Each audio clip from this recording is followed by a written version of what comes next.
अम्मी मुझे परेशान मत करो। मुझे ना रोजे रखने हैं ना तुम्हारी नसीहत सुननी है। बेटा तूने जो किया उसकी सजा अल्लाह ने तुझे दी है, लेकिन मैं तेरी माँ हूँ मेरू बेचैन। अल्लाह। ये कहानी एक मजबूर माँ के सब्र और एक जालिम बेटे के अत्याचार की गवाही देती है। वह बेटा जिसे माँ की दुआओं का आशियाना मिलना चाहिए था, उसी बेटे ने अपनी माँ को घर घर ठोकरें खाने पर मजबूर कर दिया। उसने अपनी ही माँ पर जुल्म की हदें पार कर दी, यहां तक कि रोजे की हालत में उसे मार डाला। लेकिन फिर किस्मत ने उसके साथ क्या सुलूक किया, यह किस्सा आपको रूह तक हिलाकर रख देगा, इसीलिए इसे अंत तक जरूर पढ़िएगा। हुसैनपुर के एक पुराने मोहल्ले में रुखसाना बी नाम की एक सादगी और प्यार से लबरेज औरत रहती थी। वह किसी अमीर घराने से नहीं थी, उसके पास कोई संपत्ति नहीं थी, बस एक ही धन था। उसका बेटा उसके पति का पहले ही देहांत हो चुका था। विधवा होने का दर्द किसी महाविनाश से कम नहीं होता, लेकिन रुखसाना बी ने अपनी किस्मत से जूझना सीख लिया था। अब उसकी सारी दुनिया बस अपने बेटे के इर्द गिर्द सिमट गई थी। उसने पक्का इरादा कर लिया था कि वह अपने बेटे को नेक और मजहबी बनाएगी। दिन भर दूसरों के घरों में झाड़ू लगाती, बर्तन मांजती, मगर अपनी थकान को कभी बेटे के सामने जाहिर नहीं होने देती। वह हर रात बेटे के सिर पर हाथ फेरकर उसे सोता देखती और कहती, या अल्लाह बस इसे कभी नजर न लगे। मगर वक्त हमेशा इंसान की मर्जी से नहीं चलता। जिस बेटे की मासूमियत पर माँ को गर्व था, वह धीरे धीरे बदलने लगा। उसकी संगत खराब हो चुकी थी। अब वह गंदी कंपनी में पड़ चुका था। जो बच्चा पहले 5 वक्त की नमाज पढ़ता था, अब मस्जिद की तरफ मुंह भी नहीं करता था। जो बेटा माँ के हाथों से रोजा खोलता था, अब शराब की बोतलें खोलने लगा था। जो कभी रात को माँ की गोद में सिर रखकर सोता था, अब जुआरियों के बीच रातें काटने लगा था। अब उसका बेटा रात रात भर घर से बाहर रहने लगा, जुए में रुपए हारने लगा, और जब जेब खाली हो जाती तो माँ के पास आकर गुस्से से कहता, अम्मी मुझे रुपए दो। रुखसाना भी प्यार से समझाने की कोशिश करती, बेटा ये हराम की राह छोड़ दो, अल्लाह के लिए वापस लौट आओ। मगर बेटे की आंखों में अब मोहब्बत की जगह क्रूरता ने ले ली थी। वह गुस्से में आकर माँ को धक्का दे देता, चीखता, मारने को तैयार हो जाता। अगर रुपए नहीं दिए तो तुझे घर से बाहर कर दूंगा, ये घर बेच दूंगा। वह माँ जिसने खुद को मुसीबतों में जलाकर बेटे का जहां रोशन किया था, आज उसी बेटे के हाथों अपमानित हो रही थी। लेकिन वह फिर भी सब्र करती, रातों को रोती, सजदे में गिरकर अल्लाह से कहती, या अल्लाह मेरा बेटा गलत रास्ते पर चला गया है, उसे सही राह दिखा। मुझे तूने माँ बनाया है, मैं हार नहीं मान सकती। रमजान का पाक महीना आया। रुखसाना बी के दिल में एक टूटी उम्मीद फिर से जागी। शायद इस पाक महीने की बरकत से उसका बेटा सुधर जाए। सेहरी का वक्त हुआ। वह कांपते हाथों से बेटे को जगाने गई। बेटा उठ जा, सेहरी कर ले, आजा मेरे साथ अल्लाह के दर पर। मगर बेटा गुस्से से उठ बैठा। उसकी आंखों में गुस्से की आग थी, जुबान में बेरहमी का जहर। अम्मी मुझे परेशान मत करो। मुझे ना रोजे रखने हैं ना तुम्हारी नसीहत सुननी है। और उसने माँ को इतनी जोर से धक्का दिया कि वह दीवार से जा टकराई। वह जमीन पर गिर पड़ी। पैर कांप रहे थे, जिस्म सुन्न हो चुका था, लेकिन दिल का दर्द जिस्म की चोट से कई गुना ज्यादा था। उसकी आंखों से आंसू बह रहे थे, मगर अब उसमें गुस्सा नहीं था, बस मायूसी थी। या अल्लाह, मैंने इसे अपनी रग रग से पाला और आज यह मुझसे ही लड़ रहा है। अब पड़ोस की एक बुजुर्ग औरत ने उसे सलाह दी, रुखसाना क्यों ना तू अपने बेटे की शादी कर दे, शायद जिम्मेदारी का एहसास हो, शायद संभल जाए। रुखसाना बी को यह बात दिल को छू गई। उसने सोचा, शायद यही मेरी आखिरी उम्मीद हो सकती है। अगर बेटे की शादी हो जाए तो शायद वह घर बसाने लगे, शायद बहू उसे सही रास्ते पर लाने में मदद करे, शायद वह फिर से वही मासूम बच्चा बन जाए जो बचपन में माँ के कदमों में खेला करता था। लेकिन अफसोस, रुखसाना बी को नहीं पता था कि उसकी यह उम्मीद भी जल्द ही टूटने वाली थी। रमजान के पाक महीने के बाद रुखसाना बी ने बेटे के निकाह की तैयारियां शुरू कर दी। उसके दिल में एक नई उम्मीद जगी, शायद एक नेक बीवी की संगत बेटे को सही रास्ते पर ले आए। उसने दिन रात दुआएं मांगी और ढूंढ ढूंढ कर एक शरीफ और नेक दिल घराने की लड़की का रिश्ता तलाश किया। जब रुखसाना बी ने पहली बार उस लड़की को देखा तो उसके दिल से बस एक ही आवाज आई, यही मेरी बहू बनेगी। लड़की सिर्फ खूबसूरत ही नहीं थी, बल्कि नरम मिजाज, सलीकेदार और शर्मीली भी थी। रिश्ता तय हो गया, मगर जब रुखसाना बी ने अपने बेटे से इस बारे में बात की तो उसने बेरुखी से जवाब दिया, अम्मी मुझे शादी में कोई रुचि नहीं, मगर मां की मोहब्बत के आगे उसकी बेरुखी टिक न सकी। रुखसाना बी ने प्यार से समझाया, बेटा एक अच्छी बीवी तुम्हारी जिंदगी को संवार देगी, देखना तुम्हारे घर में खुशियां लौट आएंगी। आखिरकार बेटे ने जबरदस्ती ही सही लेकिन मां की बात मान ली। रमजान के बाद सादगी से उसका निकाह उस शरीफ लड़की से हो गया। शादी के शुरुआती दिन रुखसाना बी के लिए राहत भरे थे। नई बहू ने घर की सारी जिम्मेदारियां संभाल ली। जो रुखसाना बी पहले सुबह से शाम तक काम करती थी, अब उसे थोड़ा आराम मिलने लगा। बहू उसकी खूब खिदमत करती, उसकी देखभाल में लगी रहती और फिर बेटे में भी बदलाव आने लगा। जो शख्स पहले रात रात भर आवारा फिरता था, अब ज्यादातर घर पर रहने लगा। बीवी ने प्यार और समझदारी से उसे सही रास्ते पर लाने की कोशिश की। एक रोज उसने नरमी से कहा, अगर आप कोई काम नहीं करेंगे तो हमारा भविष्य कैसे बनेगा। उसके लफ्जों का असर हुआ। बेटे ने बुरी संगत छोड़ दी, शराब से तौबा कर ली और छोटी मोटी मेहनत मजदूरी करने लगा। धीरे धीरे बहू ने उसे पूरी तरह काबू में कर लिया। रुखसाना बी की आंखों में खुशी के आंसू छलक आए। जिस बेटे ने कभी उसकी एक भी नहीं सुनी थी, आज वह अपनी बीवी की हर बात मान रहा था। मगर उसे नहीं पता था कि यह खुशी कितनी छोटी उम्र की होगी। रुखसाना भी एक बुजुर्ग औरत थी जिसने अपनी पूरी जिंदगी बेटे की परवरिश में लगा दी। मगर अब घर में उसकी कोई अहमियत नहीं रह गई थी। बेटा अब सिर्फ अपनी बीवी की सुनता और मां से धीरे धीरे दूर होने लगा। एक दिन रुखसाना बी ने बहू से मोहब्बत भरी आवाज में कहा, बेटी अपने शौहर से कहो कि कभी कभी मेरे पास बैठ जाया करे, मुझे उससे कुछ बातें करनी हैं। मगर बहू के दिल में इज्जत की जगह नफरत थी। उसने इस बात को तोड़ मरोड़ कर अपने शौहर से कह दिया, तुम्हारी मां मुझसे जलती है, वह नहीं चाहती कि हम खुश रहें। जब बेटा रात को घर लौटा तो उसका चेहरा गुस्से से लाल था। उसकी आंखों में ममता नहीं थी बल्कि नफरत थी।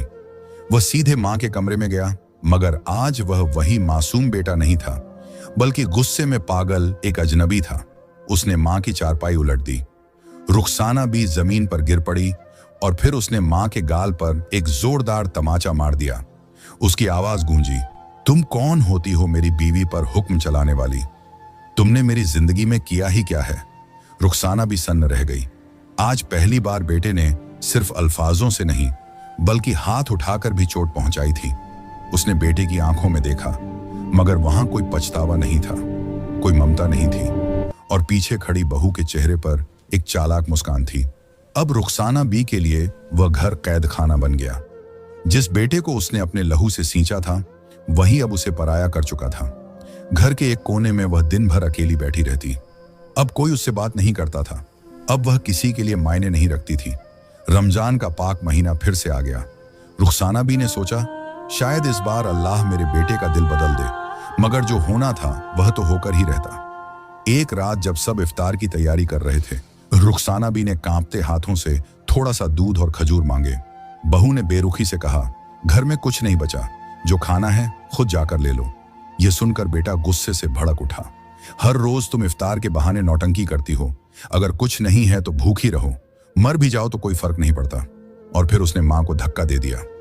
रुखसाना बी का सिर दीवार से टकराया। वह बेहोश होकर जमीन पर गिर पड़ी और अगले ही पल उसके होंठों पर बस एक आखिरी लफ्ज था, या अल्लाह। रमजान का पाक महीना था, मगर रुखसाना बी के लिए यह सिर्फ इबादत का वक्त नहीं बल्कि सब्र और तकलीफ का इम्तिहान भी बन गया था। सहरी का वक्त हुआ। घर में हलचल थी, बर्तन खड़कने की आवाजें आ रही थीं, मगर कोई उसे बुलाने नहीं आया। वह अपनी चारपाई पर बैठी इंतजार करती रही। शायद बहू आवाज देगी, शायद बेटा याद करेगा। मगर जैसे जैसे लम्हे गुजरते गए, उसकी उम्मीदें भी टूटती गईं। उसने सोचा शायद बहू खाना बना रही होगी, अभी बुलाएगी। मगर जब सहरी का वक्त मुकम्मल हो गया और अजान की सदा गूंज उठी, तो उसकी आंखों में आंसू भर आए। अब वह समझ चुकी थी उसे जानबूझकर भुला दिया गया था। उसका दिल बैठ गया, मगर फिर उसने अपने आंसू पोंछे और खुद से कहा, शायद यह मेरा इम्तिहान है, अल्लाह सब देख रहा है। कमजोरी और भूख के बावजूद वह उठी और बिना कुछ खाए पिए रोजा रखने के लिए तैयार हो गई। दिन भर की भूख प्यास के बाद जब इफ्तार का वक्त आया, तो रुखसाना बी के दिल में फिर एक उम्मीद जागी, शायद इस बार बेटा या बहू मुझे बुला ले। कमरे से लजीज खाने की खुशबू आ रही थी, मजाक की आवाजें भी सुनाई दे रही थी, मगर उसे बुलाने की जहमत किसी ने नहीं की। आखिरकार हिम्मत जुटाकर रुखसाना बी ने बेटे को आवाज दी, बेटा जरा मेरे बेटा? पास आओ। जरा मेरे पास आओ। कुछ देर बाद बेटा बाहर आया, मगर उसके चेहरे पर नाराजगी साफ छलक रही थी। रूखे लहजे में बोला, क्या है, क्या काम है रुखसाना? बी ने धीमी आवाज में कहा। बेटा मैंने भी रोजा रखा था। क्या मेरे लिए कुछ खाने को है? खाने को है? बेटे का चेहरा गुस्से से तमतमा उठा। हम तुम्हारे नौकर नहीं हैं। मेरी बीवी पूरे दिन काम करती है। उसने तुम्हारे लिए भी रोटी बनाई थी, मगर अगर तुमने नहीं खाया तो यह तुम्हारी गलती है। तुम्हें आवाज दी थी, मगर शायद तुमने सुना नहीं। रुखसाना भी सन्न रह गई, मगर उसने खुद को संभाला और लड़ाई से बचने के लिए नरम लहजे में कहा, अच्छा खैर कोई बात नहीं। बेटा गुस्से में वापस चला गया। पीछे बहू ने सिर तक चादर खींच ली और सोने का नाटक करने लगी। रुखसाना भी चुपचाप उठी और लड़खड़ाते कदमों से रसोई की तरफ चली। वहां एक बासी रोटी और बचा खुचा ठंडा खाना रखा था। उसी को गर्म किया और अकेले इफ्तार कर लिया। उस रात रुखसाना बी की आंखों से नींद गायब थी। वह अंधेरे में बैठकर अपनी जिंदगी के हर पहलू को याद करने लगी। कैसे उसने अपने बेटे को अकेले पाला था, कैसे उसकी हर ख्वाहिश पूरी की थी, कैसे उसे दुनिया की हर तकलीफ से बचाने की कोशिश की थी, मगर आज वही बेटा उसकी जरूरतों को अनदेखा कर रहा था। अब वह समझ चुकी थी, उसका बेटा पूरी तरह अपनी बीवी के काबू में आ चुका है। अगली रात भी यही हुआ। गर्मियों की लंबी रात थी। रुखसाना भी बिस्तर पर लेटी हुई थी। उसकी आंखें बार बार दरवाजे की तरफ उठतीं। शायद इस बार बेटा या बहू मुझे सेहरी के लिए बुला लें, मगर ऐसा कुछ नहीं हुआ। आखिरकार उसने खुद को संभाला और कमजोर कदमों से रसोई की तरफ चली, मगर वहां सिर्फ सन्नाटा था। खाली बर्तन, सूने कोने, ना रोटी का एक टुकड़ा, ना पानी रखा हुआ था। उसका दिल बैठ गया। कमजोरी और भूख से बेहाल उसने सिर्फ पानी का एक घूंट पिया और फिर अपने कमरे में लौट आई। अंधेरे में बैठी वह सिर्फ एक ही सवाल सोच रही थी, क्या यही मेरी ममता का सिला था? रात का गहरा सन्नाटा था। रुखसाना भी अपनी चारपाई पर लेटी अल्लाह से दुआ कर रही थी, मगर कमजोरी ने उसे घेर लिया था। भूख और थकान इस कदर बढ़ गई कि वह बार बार बेहोशी में चली जाती। तीसरी सेहरी का वक्त हुआ, मगर अब उसे किसी के बुलाने की उम्मीद नहीं थी। लड़खड़ाते कदमों से रसोई की तरफ बढ़ी, मगर जो देखा उससे उसका दिल पूरी तरह टूट गया। घर में आटा तक नहीं बचा था। अब उसके पास कुछ भी नहीं था।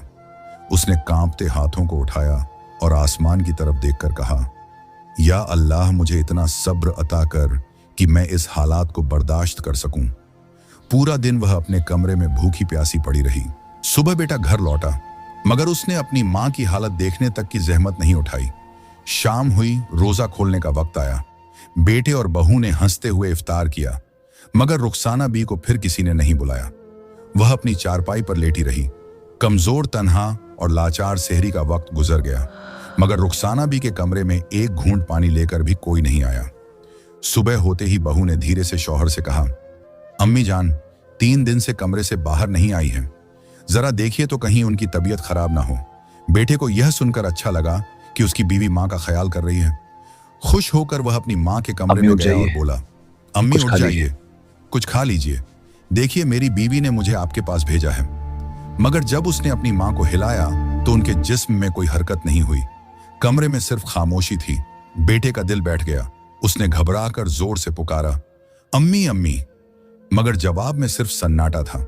बेटे ने कांपते हाथों से अपनी बीवी को बुलाया। दोनों के चेहरों पर चिंता के साए थे, मगर बहू के दिल में एक अजीब सा सुकून था। उसने मन ही मन सोचा, चलो अच्छा हुआ, अब इस बुढ़िया से पीछा छूट गया।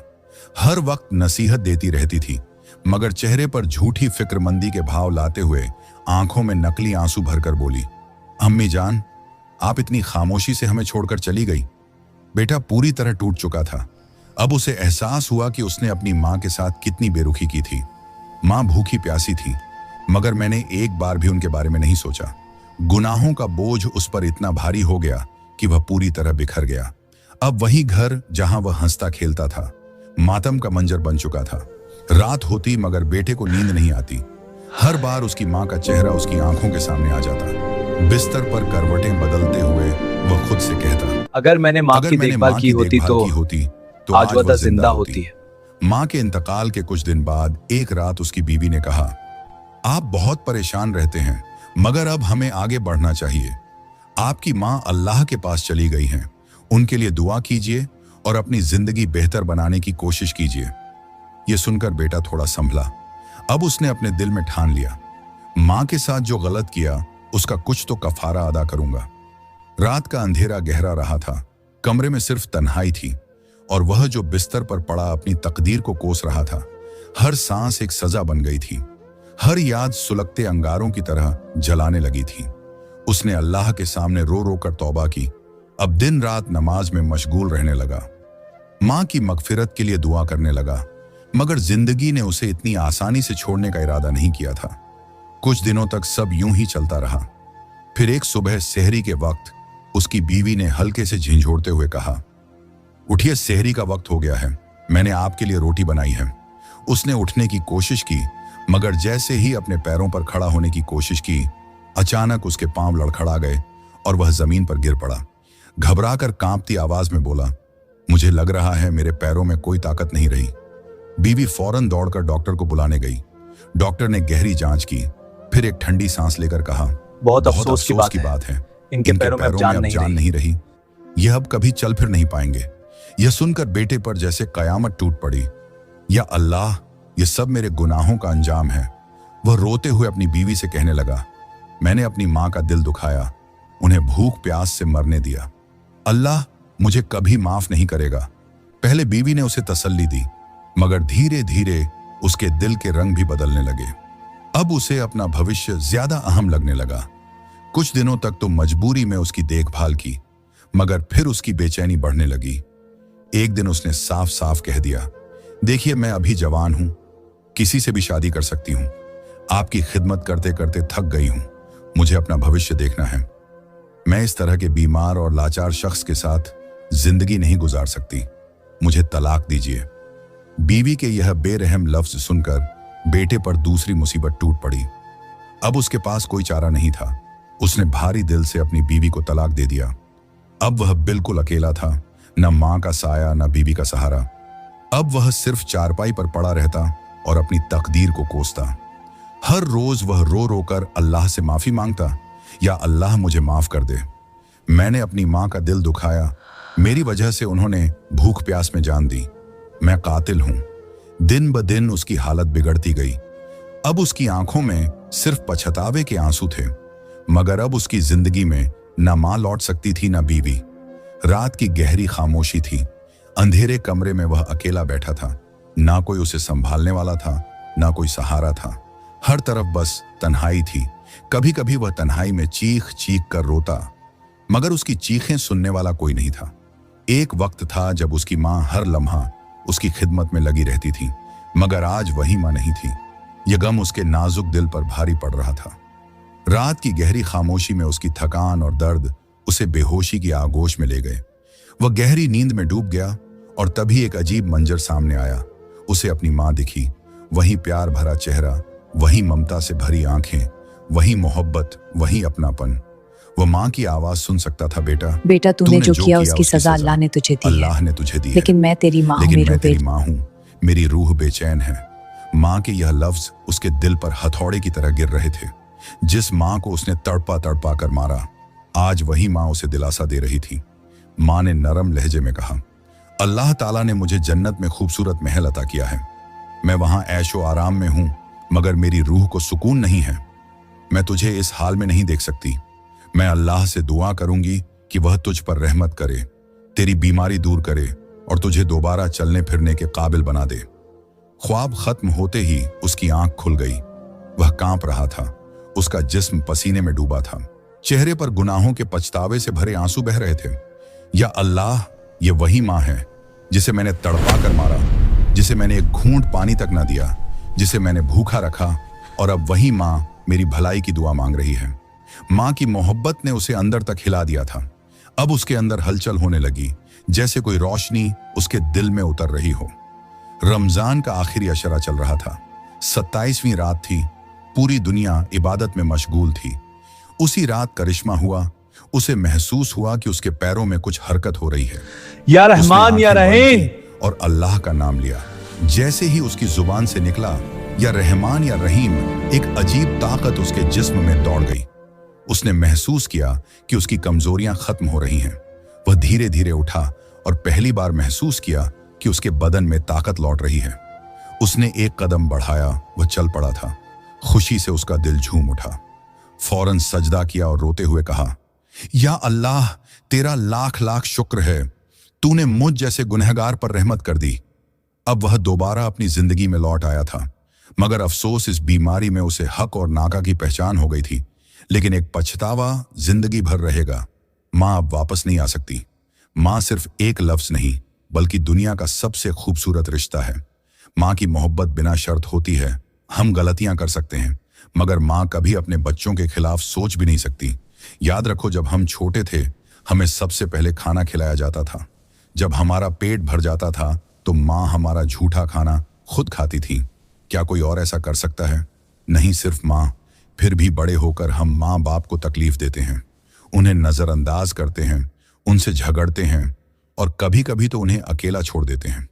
जब माँ अल्लाह के सामने दामन फैलाती है, तो वह सिर्फ अपने बच्चों के लिए मांगती है, अपने लिए कुछ नहीं। माँ मरते वक्त भी अपने बच्चों को दुआएं देकर जाती है। फिर क्यों जब वही माँ बूढ़ी हो जाती है तो हम उसे अकेला छोड़ देते हैं? या अल्लाह हमें अपने माँ बाप की खिदमत करने की तौफीक अता फरमा, और जिनके माँ बाप इस दुनिया से चले गए, उन्हें जन्नतुल फिरदौस में आला मुकाम अता फरमा। आमीन। अगर इस पैगाम ने आपका दिल छू लिया हो तो इसे आगे बढ़ाइए। शायद आपकी एक कोशिश किसी के दिल को बदल दे और यह सदका ए जारिया बने।